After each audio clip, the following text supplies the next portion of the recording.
Hey, everybody. Welcome back to the Prosperous Nonprofit. I'm really excited to talk to Julia Devine today from Relatable Nonprofit. Julia, welcome. Thanks so much for having me. Yes, I'm so excited to chat. I think we probably have quite a bit in common.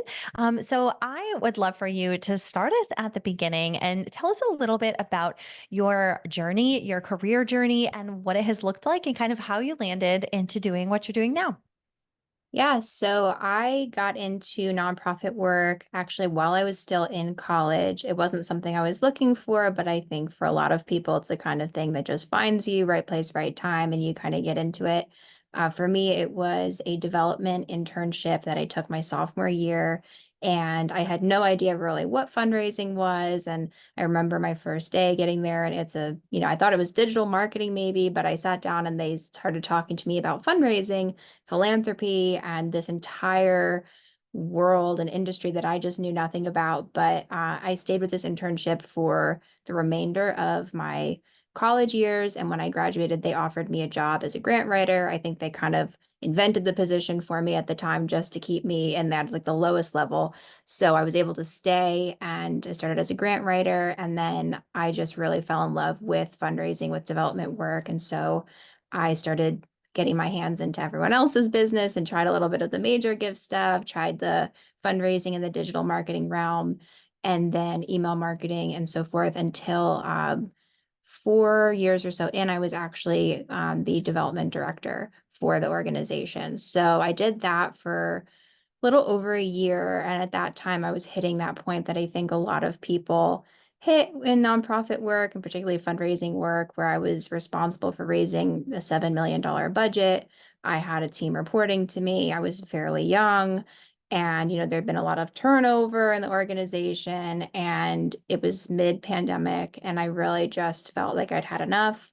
I'd been working remotely, and my husband and I both said, you know what, I think it's time for a change. I had no idea what I was going to do. I just knew I wanted to leave. So I did put in notice, gave them like 3 months, and then worked out a situation where I went to grad school for a brief period while I was trying to figure out what to do. And I was thinking I was going to leave the sector entirely just because of how, um, I hate the word burned out, but just how tired I was from the kind of work that we'd been doing. And I didn't really know how to stay in the industry. I'd only ever worked with one organization. And that was when Catalina texted me. And she had also recently quit her job. Similarly, she was working with a foundation doing program work and had very similar experiences. And we decided she had heard from someone in the nonprofit space who needed a consultant. She said, "Hey, I think I'm going to take this. Do you want to do it with me? I heard you just quit." And so I said, "Okay, sure. We'll give it a try. I'm not doing anything else." And we had a business up and running in 6 weeks. We started supporting this one client. And then we said, "Okay, well, let's see how many more we can get." And within 6 months, we had a full business going. And within a year, both of us were working full time for the business. And that is what we were doing for the last few years. And then more recently, we have rolled out a new program where we're supporting other nonprofit professionals who are going through the same kind of experience of burnout and career transition, stay in the sector by starting their own similar consulting businesses. So that's what we're doing now with Relatable Nonprofit. That's awesome. And so that's so interesting that you worked with one organization because I feel like I think, especially nowadays, people sort of bounce around to lots of different things and don't stay in one place. And so, do you think that was part of what sort of led to just being like over it all? Or do you think that was sort of indicative of the work in the sector, overall? I just really put it all to the pandemic. I mean, I don't think I would have Mhm. questioned it so much if we hadn't gone through that experience, which I know everyone went through in some way or another. But working full time, was living several hours away from home, away from all of our families. And Mm. um, I just think the level of expectation was, even during the pandemic, just went up and up and up. You still need to perform, but now we're working from home on a folding table, and I can't go into the office, and just everything shifted. But being able to go home, we did. My husband and I went home, visited family, got out of the city, and we were working in DC in the time. And just that decompression period of just being able to realize that, oh, when I'm not living in this tyranny of the urgent, constantly on, taking Slack messages at midnight in bed, just like waking up and hearing Slack chirp and having to pick it up and answer it because, oh, we have this urgent request.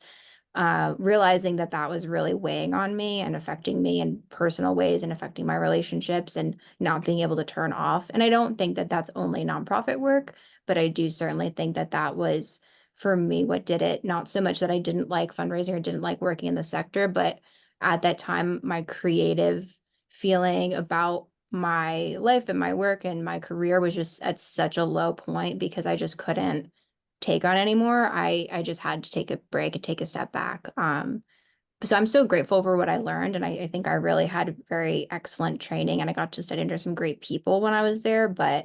Um, but I don't think now, knowing how consulting has changed my life and how the benefits that have come with that and building my own business, I don't think I would ever go back in-house. Hmm. So interesting. And I feel like that's really relatable for a lot of nonprofit people. I think, especially post pandemic, but also like I started my business, several years, 5 years before the pandemic. And so I was in a similar place where I was literally traveling the world and wanted to start a family and was like, well, this is just literally not feasible. I cannot bring a newborn to Nepal with me. So Right. I need to do something different. And so that kind of led me, that led me in my direction as well. And so, speaking of relatable, I wanted to ask about the name of your company, Relatable Nonprofit. Tell me about this. What does this mean? Yeah, so this actually grew out of an Instagram account that we started a little over a year ago. And there wasn't exactly a business purpose at the time when we started it, but we had no social presence. Our entire business was coming from referrals and partnerships with different media or CRM companies. We were doing a lot of CRM tech work at the time. And we had seen that people were talking about meme accounts, and we knew about a couple meme accounts that we followed. And we're like, well, we don't really know of any that are really nonprofit specific. There are a couple, but they're, more branded around a person.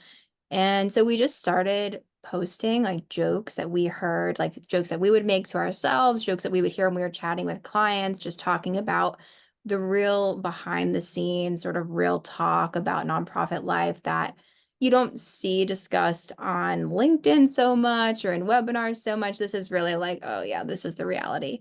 And it just took off like in a way that we did not expect. We had another little Instagram account that was like our professional services account, and this just blew it out of the water. We just ended up, Yeah. we just like stopped posting on that account and just went all in on this meme account because of how much engagement it was getting. And it has about 5,000 followers now, almost entirely organic. And it's just incredible. People from all over the country, from other countries. I mean, just commenting and saying, oh, this happened to me. Oh, at my last job, this, and people just going back and forth and really talking about it.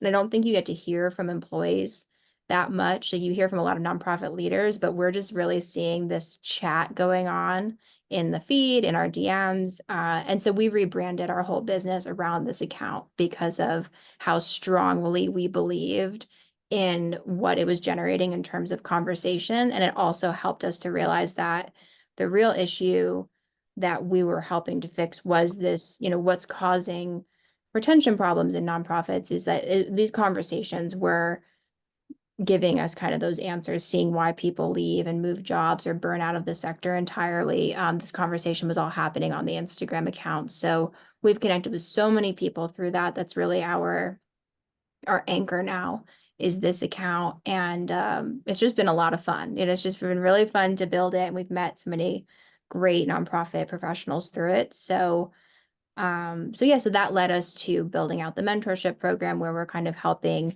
people who follow the account and other people who find us how to make this transition. And if it's right for them, teaching them how to do it. Yeah. That's so funny that I love that you sort of pivoted and rebranded your business around the Instagram account. And as someone who is currently like, I'm currently working on very intentionally growing my number of followers, not because I necessarily care about the number, but because I'm writing a book and the book publishers are asking for higher numbers. Right. Yeah. I'm really Yeah. focused on it. Like, it is not easy. Like it is not easy at all. And so I give you like a lot of credit for organically growing to 5,000 followers. And I was actually just talking to like a really, really high level social media expert today. And she's like, memes are where Yep. it's at. Like, if you can do memes and reels and really shareable content, which I've got your Relatable Nonprofit Instagram page popped up right now. And like, this is so shareable. It's like very clear graphics with clear big text and a quick sentence. And you're like, yes, this. And I'm sure you get so many shares. Um, have you like, I mean, have you worked with other nonprofits to teach them this piece of things? Because it's like, I feel like so many organizations could benefit from your strategy, which maybe you didn't even intend to set out with a strategy. It was like, let's just do this and see what happens. But I mean, yeah, I love the sort of the consistency, the clarity on here.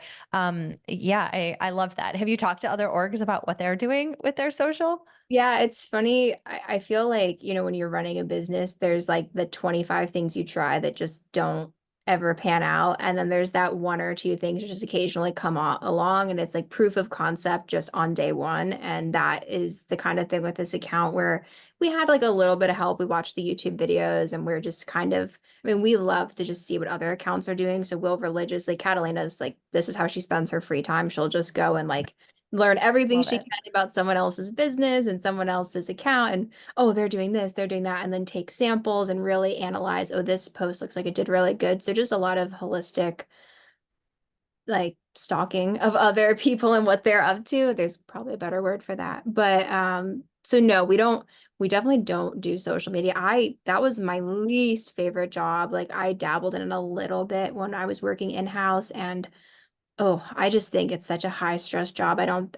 People who do it, I give them a lot of credit for the content creation, the posting, and then having the demands of whoever wants you to be doing the posting in-house at a nonprofit, especially when there's multiple programmatic departments where might have a government relations team or grassroots team, or you might have, any other event coming up. I just think that the people managing social really have to have a very strong backbone to manage all of those competing interests. So I personally stay very far away from social media, and I would not offer it as a service for that reason. But we have talked to we do work on some other things like the email marketing, building funnels, more organic things. We've done a little bit with ads.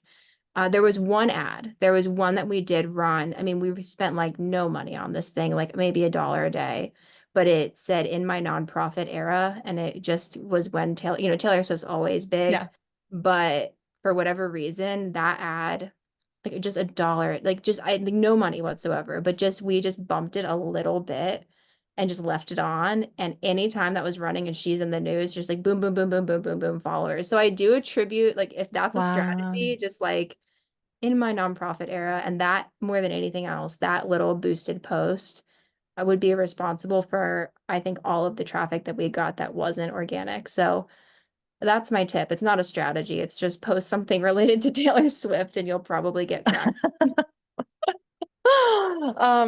Yeah, that's so good. Well, I think the lesson is like, okay, what's trending right now and Yeah. how do we stay on top of it? That's where I like we don't need to go down a social media rabbit hole, but that's where I really get stuck. I'm like, I don't know what's trending. I can't possibly follow every single thing that's trending. I don't No. personally even enjoy social media, so I'm not like Catalina where I'm like, let me research and look at this stuff in my spare time. And so I never know what's trending, or I know it like after, my parents know it. Like I'm not Right. definitely not like not up to speed. And so I just hired a social media manager because I'm Yeah. like, I cannot do this. We had Um, Catalina's sister, she's in college, and we would ask her a lot of times, like, hey, here's the content, here are the jokes, here are like, here's the setup or the situation that someone might be mad about, like board meetings. Like one we have, it's like when we start the strategic planning session with talking about why we didn't follow last year's strategic plan or whatever, just like a joke like that. But we would tell her that kind of content, and she would go out and find on TikTok the latest trending posts and then just apply the amazing. joke to that. And she can make them in half the time as us. and she would just send them to us. It was, she still does them for us, but those were, we would be like, wow, you're going to do that for us. And we just have to post them. And then she, that definitely is a time saver. I would say the metric to look for when building your feed, just from what we've learned, is again, the sharing, like you mentioned, it's not so much how many likes you're getting. That's like the least interesting thing. Comments are the more interesting thing if people are commenting. But if you can see that people are DMing it to each other on Instagram in Mm. particular, Instagram is the best feature that it has. Like its claim to fame is really the DM feature. That's where people basically hold their second like texting conversations. Like I'll be texting my friend, but then I'll pick up the conversation with her on Instagram. Yes. So Yes. that lets people do that all day long. So if you can see on a post, it doesn't really matter, low likes, low comments, but 100 people send it to each other. That's a pretty good indicator that it's great content that people are sharing it. So, um, how you figure that out? I mean, for us, it's the jokes, definitely. That's the stuff that gets the most Mhm. shares. More so than us being like, hi, follow us for our services. That stuff, like no one cares. Nobody cares about that at all. No. Oh my gosh, that's so good. You're right. That's so funny because I do. I'll like be on my phone in the evenings and I'll have one conversation going via text message. And then the same friend and I will have a separate Yes. conversation thread going in the DMs of Instagram. So 100%. I love that. Okay. Yeah. We do not need to like go into all the social media things, although like I said, it's very top of mind for me Yes, sure. personally right Yeah. now in my We can business. talk offline about it if you want. Yeah. Yes. No, it's all good. So when you made that shift from working in-house to being like, okay, I can't do this anymore. I want to like try my hand at consulting. I would imagine, and I know this from my own personal experience that it was quite scary because I'm like, what the heck do I know about like finding Right. clients and doing sales and like I don't know I know what I'm doing in my job, but I don't know what I'm doing about running a business. Did you ever feel like sort of outside of your comfort zone? Because I would imagine anyone listening who's like, I've always thought about this, but like I just don't think I can do it. Have you Mm. ever felt outside of your comfort zone? And what was it that pushed you to actually make the move and do it? Absolutely. I mean, I still do. Every time that we get to a point where we feel comfortable with the business, we immediately something will happen, or we decide not to renew a client, or we want to switch something, or something in our personal lives change, so we want to restructure the business around this new aspect of our lives. Like Catalina had just had her first baby, and then she had her second one in the middle of starting the business. It was sort of unexpected. So we had to pivot around that, and we always have these curveballs kind of coming to us. So you definitely can't just build a business and set it and forget it. You're constantly growing and constantly having to push yourself outside of your comfort zone. And sometimes you just want to be like, I don't want to go through this again. I just got done with the last comfort zone adjustment and now we're going to the next one. But it is worth it every time. And then you kind of hit a nice flow in the new space that you're in. We were very fortunate, but I don't think this is unique, that we were able to reach out to our networks and contacts that we had. And, we were fairly young to get started. I know that's like a lot of people perceive consulting as something you do when you're getting close to retirement, which is true, and is something that a lot of people with many years of experience do opt to do. Several people in our program are in that boat. Highly recommend it. But for someone who's more at the early stages of their career and they don't have a huge network with all this proven track record, it's a little bit different. But just anyone that would take a call with us, not even to pitch service, we wouldn't even know what services we would pitch, but just to do a little bit of market research about what people were seeing in their roles and understanding where the gaps were and what we might be able to offer, and what was it a problem that we could fix, what nonprofits were looking for, anything that we could get our hands on was the first thing that we did. And then the second thing was talking to anyone else who'd ever had a business and just asking them. And my father was actually one of these people. He always had his own, um, he did antenna cabling. So it was very different kind of business than what obviously we're doing. And he and I fight all the time about overhead, because he's always saying, like, what's your cost? You have to know your cost. But he's thinking about building massive cell towers and cable and the cost of equipment and all of that. And I'm like, Dad, there's really not that much of a cost to doing consulting work. It's like paying for your laptop and things like that. The overhead's just much lower, but him just beating into my head, at least very early on, that you need to have proper risk analysis, you need to have insurance, you need to have contracts in place. You never know what could happen in a business. You always have to preempt things and anticipate everything that could go right or wrong in a relationship. And so really having that advice from him and from a few other people in our networks was the other side of consulting, which is like, oh yeah, sure, I know fundraising, I know how to do email campaigns, I know how to do different things, and even other work too. We ended up going with CRM migrations and setups because that was a big need. Never forgetting that early, hammering into my head from my dad being like, you don't know what could happen. You have to get all these things in order. And so getting peer-reviewed contracts and having the proper insurance in place, all of those things up front in the first 6 weeks, I think really set us up for more success than someone who just goes out and thinks that they're just shopping their labor for an hourly rate. That's that's a part of consulting, but that is just the tip of the iceberg of what you're actually doing to build something successful. 100%. And I feel like people often start with basically shopping your services around. This is what I can do, and then do some of that other stuff later. And I know for me, I did that to a degree. It's like, okay, well, I know what services I could offer. Let me just get some money in the door before I like deal with Right. all this like legal stuff. And that's one thing whenever anyone asks me like, what do you wish you'd done differently? I'm always like, I wish I'd had better contracts and better agreements from day one. I was like, everyone's so nice. I'm not ever going to need to like enforce anything in here. And so then you like cobble together something that, a few different things that you go, this is what I did. I like cobbled together some agreements that I like found online that sounded nice. And then, Yeah. they are basically garbage in the legal world. And Yes. there's no like, yeah, you have no ground if anything ever does go wrong.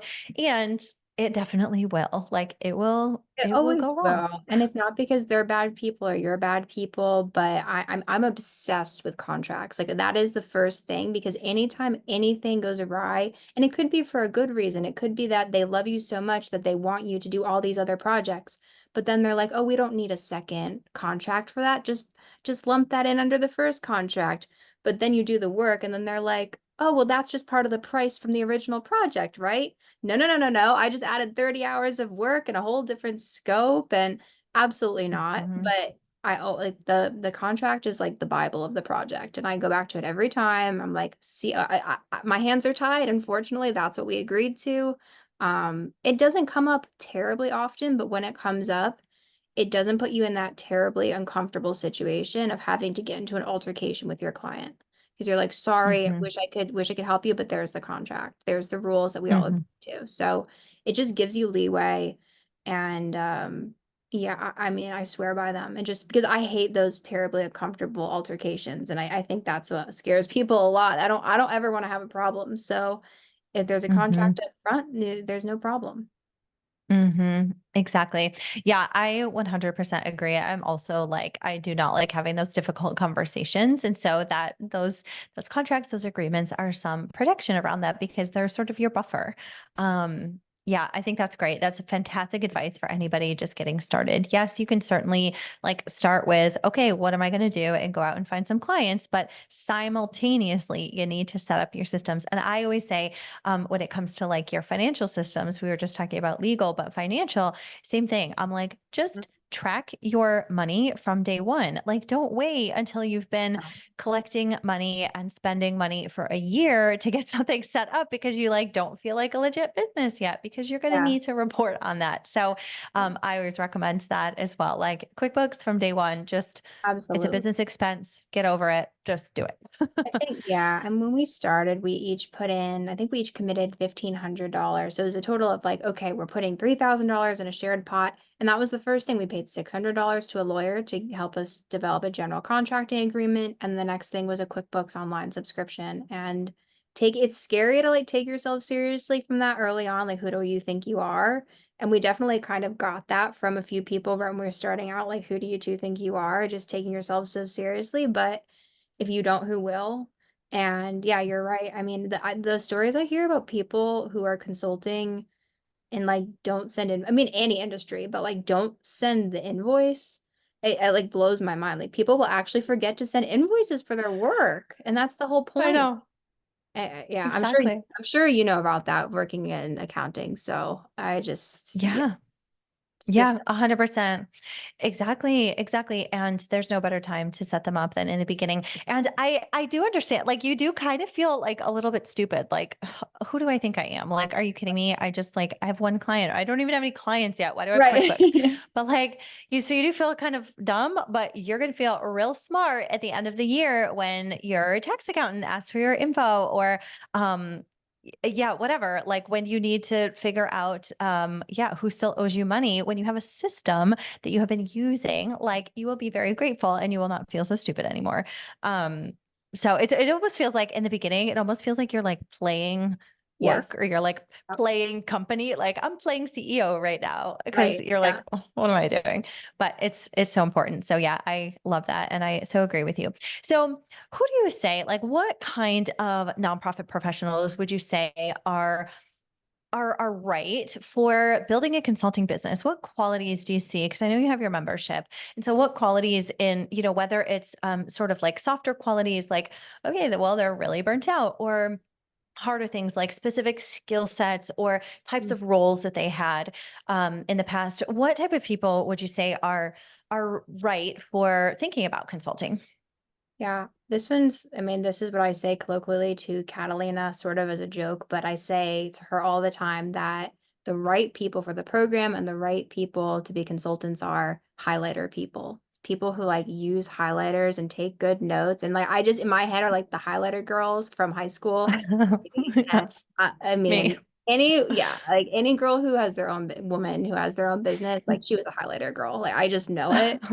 And that's when we were doing our target audience, target market analysis for this piece of the business, the mentorship. That's I was like, I want the highlighter people because they're organized, they come prepared, they bring all the materials they need, they've thought of everything that could go wrong.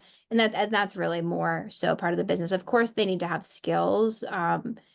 I don't know that you need to like have all of them 100% baked with 10, 20 years of experience to be good at it, particularly with digital marketing being something and just digital assets in general being something that's becoming more in demand. I don't know how you could have like 20 years of experience doing like using AI for ad like there's just like things are Right. so new and changing all the time. And you could, because of just how much information is freely available online, I think that people can learn new things and offer them as services. That being said, you obviously need to have some wherewithal within the industry. If I think if you worked in a nonprofit, that's obviously great. Um, you have some, I mean, we try to teach people in our program that the most important thing you need to do is niche down very early on.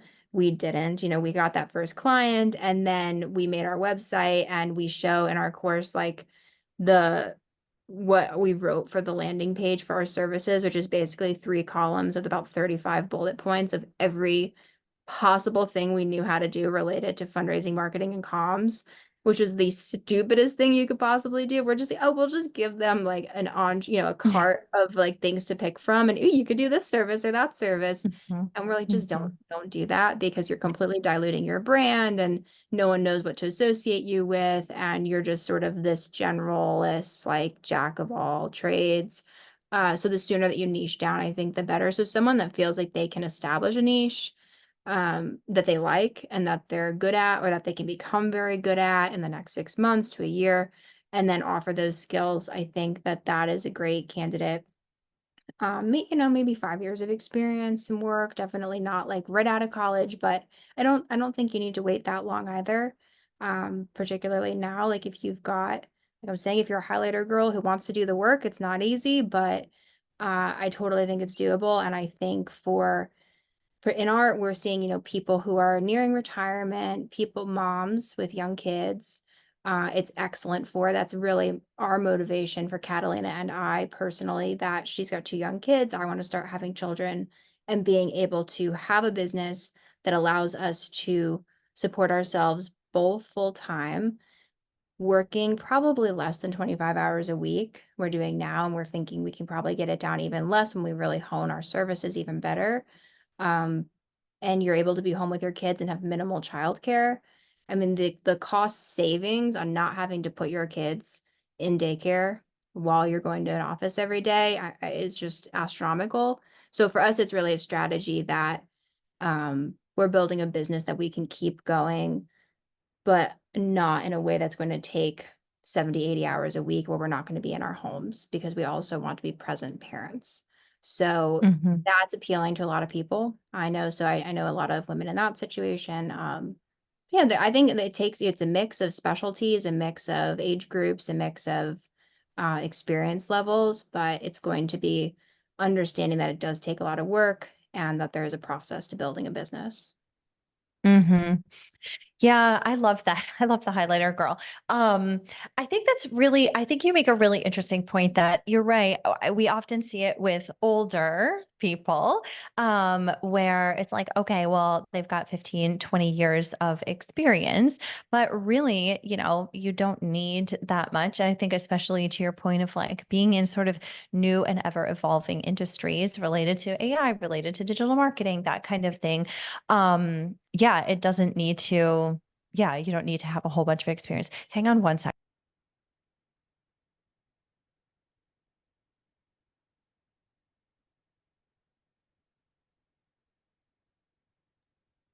Sorry. Somebody just rang the doorbell and I have a sleeping child No. upstairs. I want to make sure somebody got it like real fast. Um, and now, like I was saying, oh, that person like lost their train of thought. And I'm like, God, what was I talking about? Um, consulting. Hang on a second. I was talking about, Years of yeah, you don't, experience, digital, ever evolving industries, you just said, like where you don't need yes. experience. Yes, yes, yes. I know. I don't remember what I was going to say after that. Okay, well, Brian, our editor, like cut this thought process out. Okay. So let's see here. Let me go back to my question. I'm sorry that like totally derailed Sure. me. No Usually I worries. can like just roll with the flow. Um, okay.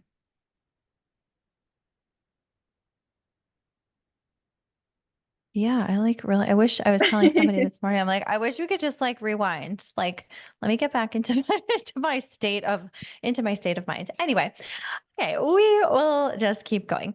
Um yeah, I think about my own journey to becoming a consultant and what that has looked like over the years. And you mentioned like having limited childcare, and that has been my experience. And one thing that I have been so grateful for to my business for, and to the business that I've created is that, I have two daughters, and they are 4 and 7, and I've never had full-time childcare. They've never been in daycare. We have definitely had help from family, which, is a massive privilege. I understand one that like not everyone has. Right. Um, and they've got to preschool and things, but I've never had full-time childcare. And also I have been able to grow, into a multi 7-figure company with 17 full-time employees. Like, Yep. been able to do a lot in the last 7 years, without that. And so that is largely because of two different things that I think about. One is people, and two is systems. Mhm. And so really making sure that, you've got the right systems set up in your business so that, you're talking about, okay, working 25 hours, but shaving that down a bit. Talk to me a little bit more about that. How are you going to work less and continue growing the business? Like, what things are you putting in place, whether that's people or systems or something else? Yes. So the first thing we did was put people in place, and that is we with social media, which was Catalina's sister for a time, and we'll probably either bring her back in or grow that out to someone else, but really taking our hands off of the things that we don't need to be touching every day. And then the next was hiring our executive assistant, Katie, who literally changed our business. That was another one where we felt we were a little Yes. bit too soon. Like, oh, do we really need an assistant? We've got the time for this. We could work at night. It wasn't really about the time. It was about the mental load of having to think about every little Yes. thing and sending out that contract and making sure to send the invoice. Like, I don't like sending invoices. I do it, but I don't enjoy it. It makes me nervous and I don't like tracking the time when we were doing time tracking, whatever. Having an executive assistant who I could train, who could then go and do that, and she just tells me that it's done, like, makes me happier, and then I get happier about the work that I do have to do. So there's just that really saves your mental capacity. So hiring a little bit. And so we've built a little bit of a team there. And then Catalina and I used to do everything together. We built the business together. We'd be on every meeting together, dividing and conquering and saying, okay, you're Mhm. really better she loves doing all the digital marketing stuff. I really prefer doing product development, implementation, like working with the clients, whether that's a nonprofit client or a consultant. So I really focus on that and own that. And she owns the marketing stuff. So we update each other, but we're no longer doing this grueling back and forth process where we're building every little thing together and signing off on everything together. I'm like, yeah, I trust you, whatever. Like, we know the general budget, we want to do this, that, whatever, go ahead. And the same thing. So building that out a little bit more where we have our own ownership of different things. And then we just meet in the middle 3 times a week. We sync Monday, Wednesday, Friday. And then Fridays we reserve just for business development and strategy and kind of like the fun stuff where we don't do any client work that day. So really taking ownership of our calendars because when it used to just be a laundry list that you're chipping away at, you end up spending so much more time on needless things. But when I have time blocked my calendar for what I want to get done in a week, you realize that you're wasting a lot of the time that you really don't even need to be working. So Mhm. time management was the second piece. And from there, really honing down our services and what clients we want to take on. So developing the mentorship program has been excellent for us because you can build a revenue stream on one product rather than having to have individual clients for each. We still do have nonprofit clients. We're just kind of straddling the two and trying to decide if we want to continue taking those on, but or going all in on just developing out this mentorship and resources for nonprofit professionals themselves, which I think we do want to do. That's where we're having a lot of fun. But just identifying the things that we don't have fun with and kind of either finding someone else to do them or evaluating if we even need to continue doing them or all the things that we've really talked about pretty much weekly for the last year, being very, very intentional about the business and how we use our time. Um, we would be fine to work more if we needed to, but I don't really like the phrase work smarter, not harder, but it's like being intentional and strategic about how you use your time. Catalina talks a lot about her work addiction, where she'll sit at her computer at night. She'll go back to her computer and sit down because she feels like she has more work to do. And yes, there's always work to be done, but she'll even admit to you that a lot of times that she just feels like she's spinning her wheels and not really being productive Yes. anymore. Even though you're just sitting Mhm. there, you're staring at the spreadsheet and no, it's not really productive. So understanding what productivity looks like too, are all things that we've done to really eliminate a lot of the wasteful time that we were just spending on our business. And yeah, I don't, I mean, we're always on, we're always chatting with each other and talking, but I think dividing it between two people makes it possible to really have that about Mhm. 25 hours a week each, which is Mhm. also why I tell people, consider working with someone on your business because I think it is hard to do it alone. Mhm. Yeah, exactly. Yeah, and doing it alone, you really have to be intentional about building and finding and being active in creating a community around yourself, and it's not going to just be handed to you. Like, Yeah. I have had to be very intentional about finding and cultivating and maintaining business friendships over the years, and it often costs money to be to be a part of a mastermind, and that's all good. It's like I've been part of lots of masterminds and been like amazing investments, but it's all on you as the business owner. So I love that you have a partner. And as you're talking about, like, oh, we're always chatting about things. I'm like, I wish I had somebody to always chat about things Oh, with. That would be so nice. It's yeah. like my husband. He's like, okay, I'm kind of tired of talking about your business now. Um, Right. yeah. Yeah. I do have a couple really good friends now that we have just a constant text chain about our businesses, but it's fantastic that you have a partner. And I just want to highlight one thing you said about, figuring out if you are going to continue doing your client work or work on, your mentorship program, and kind of leaning into the mentorship because it feels more fun. And I just want to highlight for anybody listening who's thinking about doing some sort of consulting, like, listen to what Julia said. Like, you can lean into what's more fun. Like, you have the choice. And that's like one amazing thing about working for yourself and being a consultant, is that you can do what feels good. Like, you don't have anybody telling you that you have to do X, Y, Z. You don't have a job description that you have to stick to. Otherwise, you're going to get fired or you're not going to get paid or whatever. Like, you can do whatever you want. And so I think that's really fun. Sometimes, entrepreneurs take that a little bit too far and we're like all over the place. But you Yes. can do Yeah. that very strategically. And so that's so cool that you've been able to, yeah, really lean into what is feeling good at the moment. And who knows, maybe if you lean fully into the mentorship, like you will come back and lean more into client work and time. Yes. And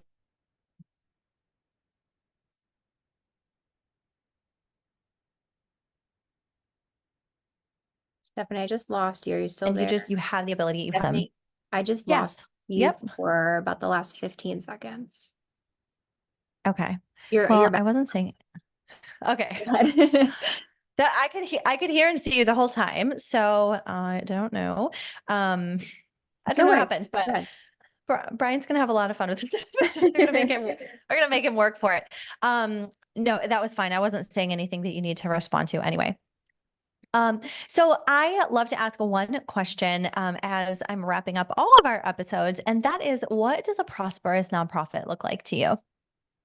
Yeah, I saw that question when you texted it or put it in the meeting notes. I, we worked with so many nonprofits in the last 2 or 3 years, and I don't, there's a lot of ways you can tackle this question. For us, we saw a lot of departments that were missing people, missing roles, or we were usually brought in if they just didn't have bandwidth to do certain things, or especially setting up a CRM. But there was just always this sort of constant refrain from the people we'd work with that we just don't know what leadership wants. We don't know what direction they're going in. We're given work to do, but we're not understanding the strategy. And it reminds me of this one Harvard Business Review case that I studied in school. It talks about Microsoft and how Microsoft has this system for projects and new ideas to get approved. And there's all these sort of sets of criteria, and everyone comes together and makes decisions as a team. So there's all these little decisions that get made and then moved up the chain. And at the highest level, they look at the new ideas, or are we going to do this project or that project? And they hold them up to the mission and the overarching vision for the company and compare them and make sure that they check all these criteria. A lot of times, what I see when working with nonprofits is that no one understands the criteria, even if they understand the general mission or vision of the organization, that they solve a specific problem. No one understands the criteria for what meets the vision and what doesn't. And so people end up getting stuck with work, but that work sometimes just doesn't really make any sense, or people don't know why they're doing what they're doing. And that's, I think, why people get frustrated and they leave, because they don't see the place for their work with the vision. It's a little bit of a long explanation, but I think sometimes I just wish I would see organizations stop and sit down and think a little bit and question those things. What are we doing that we don't need to be doing? What can we let go of? What are things that we used to do that were relevant, that someone in the organization's still doing, like a report that gets generated every week that no one looks at and no one cares about and is not productive in any way, but it takes 3 hours of someone's time. And that's always just driven me up the wall. And I think that drives a lot of people up the wall, because it makes them feel like their contribution is not super valuable, and that they're not getting a Mhm, good use of their time, and their job is somewhere where they're spending a very large portion of their year and their day and their mhm, week and their life. mhm, And so I would really just, I know nonprofits are strapped for cash, and they're working on so many things and they're trying to help everyone, but I really think that nonprofit employees are getting lost in the mix there and a little bit falling through the cracks, and they're just expected to intuit and interpret the direction that the organization is going. So I think a prosperous nonprofit is one where the team, no matter how big or how small, there are these systems in place and these conversations in place where you're asking people on your team, and maybe that's just, at the team level, do you like, is everything that you're doing, does it feel valuable to you? And does it feel valuable to the organization? Or are there things that you think you could get rid of? And I think everyone would probably come to the table with something that's like, yeah, so when I got here, I remember when I started as a grant writer, I was taught this process of logging grants by, after I submitted it, whenever printing it out, putting it in a manila envelope and putting it in a filing cabinet. And like, I'm like borderline Gen Z, okay? Like I'm like too, mhm. paper, manila envelope, filing cabinet. Like, what is that? Like, no. And I'm like, we have PDFs and a CRM that we save all of this to, and we save it to the drive. So like they're saved in two locations, separate locations. If one of those blows up, we have them in the other place. I'm like, I'm like going through these files and finding literal typewriter paper in there. I'm like, what are these going back to? They're like, oh, well, 1979. And I'm like this stupid kid, but I'm like, why? And Yeah. everyone looked at me like, well, that's how Marge always did it. And Marge was here for 25 years. And I'm like, okay, well, I'm sure that was super relevant and excellent work for Marge to be doing in the 80s and 90s. But like, you've had computer programs and like processors for a long time now. So like just a little thing like that, I always think back to because I'm like, that was like stupid courage I had at 22 to say something like that. And I think a lot of people Yeah. lose that over time. I sometimes feel like I've lost that over time, but there is nothing wrong with asking why. And the more that people do that respectfully, I didn't have to do the PDFs anymore or the yeah, anymore, saves you time, makes your time feel more valuable. And that moving up the chain, I think it does lead to a more prosperous nonprofit because you're not wasting people's time and time's the most precious thing that people have. So that Mhm. would be my little long story there, but that's what I think about a prosperous organization is valuing people's time. Yeah, yeah, 100%. And like, this is the way we've always done it. It's not really like a reason to do anything, honestly. If it does not make sense, if it's inefficient, then who cares if this is the way we've always done it? Like, let's do it differently now. Yeah, I love that. Well, thank you so much. So, Julia, tell me, or tell our listeners, where can we find you? Where can we learn more about your work? I mentioned the Relatable Nonprofit Instagram feed earlier. It's relatable_nonprofit. But tell us more about where our listeners can find out more about you and your work.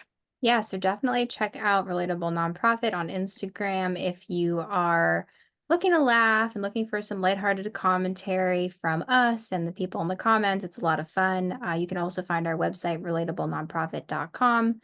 And Catalina and I are both on LinkedIn as well. I'm Julia Devine and Catalina Parker. So if you want to find us there, follow us. We have our email newsletter you can also subscribe for on our website or through our LinkedIn's, or you can just send us a DM and we can chat. Awesome. Well, Julia, thank you so much for chatting with me today and sharing all of your wisdom and experience in building this amazing consulting business that really fuels your life as well as the nonprofit sector. So, thanks so much for being here. Thank you so much for having me.